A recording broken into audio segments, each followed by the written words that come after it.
interns is must be self-driven, able to work independently, a red flag?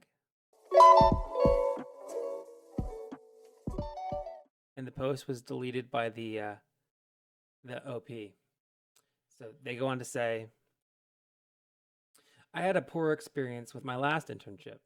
As the only intern on site, I had my projects and guidance from my mentor at first, but he was incredibly busy. I usually had to work on them alone. As a second year chemical engineering student, I didn't really get what I was doing. I was always told I could ask for help, but others in the facility didn't always know enough to help. It was a really small factory, but part of a bigger company, for context.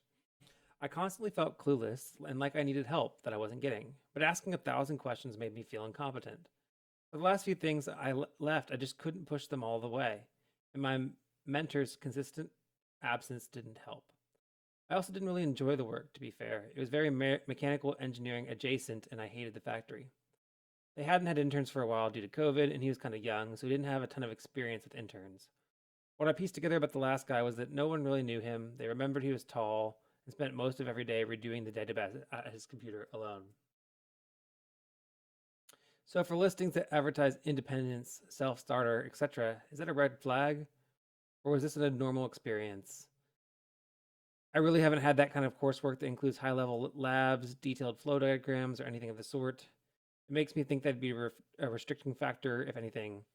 I'm really scared of landing an internship only to repeat history. A lot of listings are vague about projects, say, must be able to work with minimal supervision, independently driven, and such. Okay, so the first question is must be self driven, able to work independently, a red flag? No, no, not at all. I think that you hire engineers to solve problems, and you need your engineers to be self driven and motivated to solve problems, to be a successful engineer and to grow as an engineer. And they need to do it independently. You hire an engineer to solve problems. You don't hire them to be required to be handheld the entire time. That being said, your second question was, or was this an abnormal experience? I think it's a mixed bag. Internships are different, jobs are different.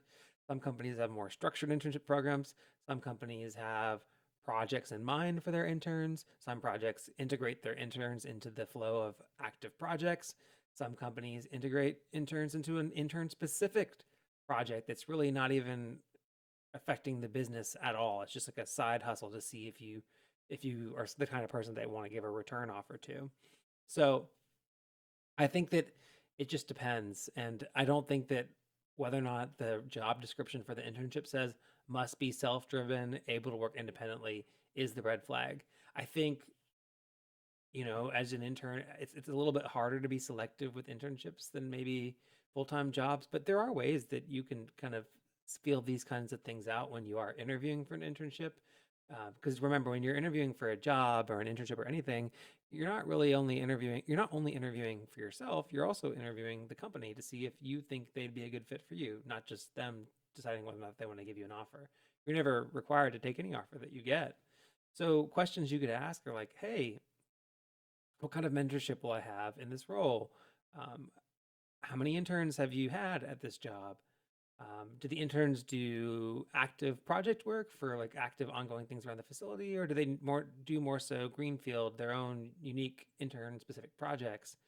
My internship that I did my junior year of college is a very structured internship program, and about 30% of my time was spent doing an intern specific project, and the rest of my time was spent doing active project work and helping out around the office. So it was a mixed bag for me.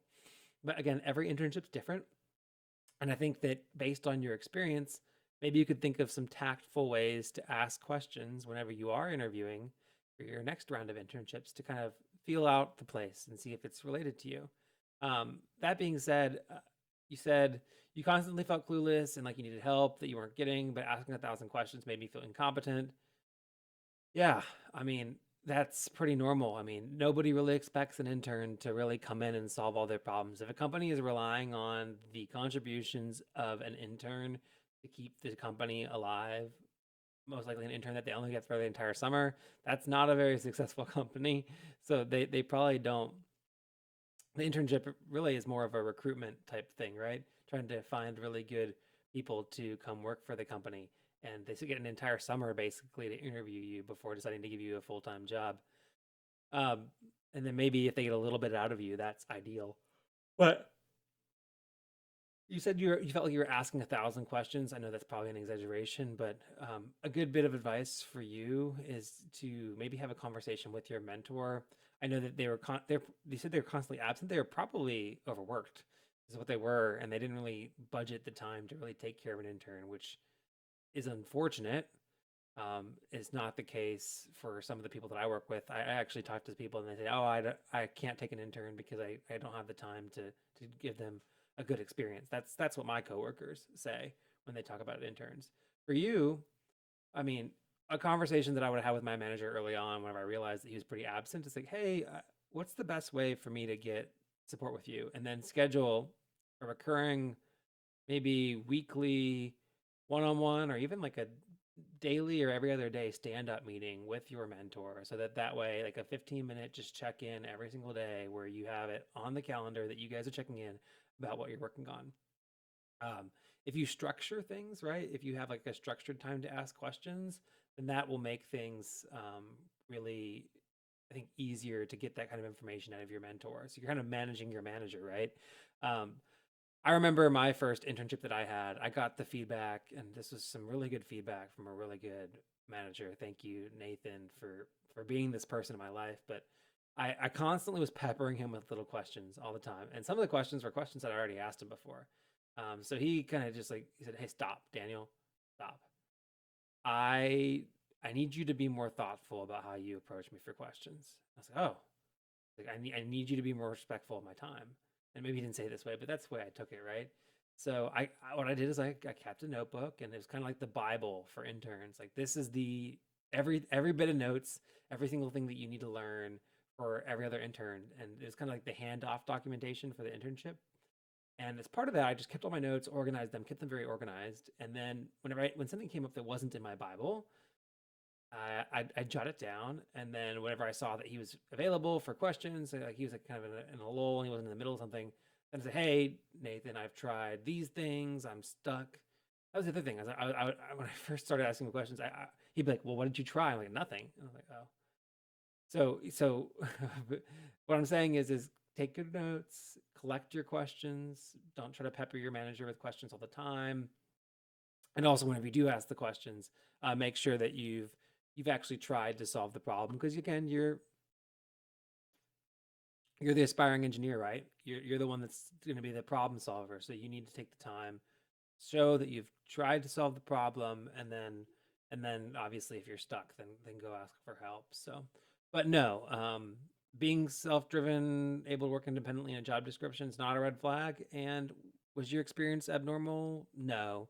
Was it like the ideal perfect experience? No. There's better ones out there, but it was a pretty normal experience whenever as far as internships go. I'm miscommunicating. I just made a pilot, then they threw me on the stations. Nah, I'm not complaining. Nah, I'm not complaining. My thoughts get complicated. I cannot explain in lameness. Never losing focus because I ain't chasing payments. Still playing in the basement while I'm working on arrangements. They heard the kid in 50 countries. Thank God, that's amazing. But I'd rather thank Spotify. They put me on the station.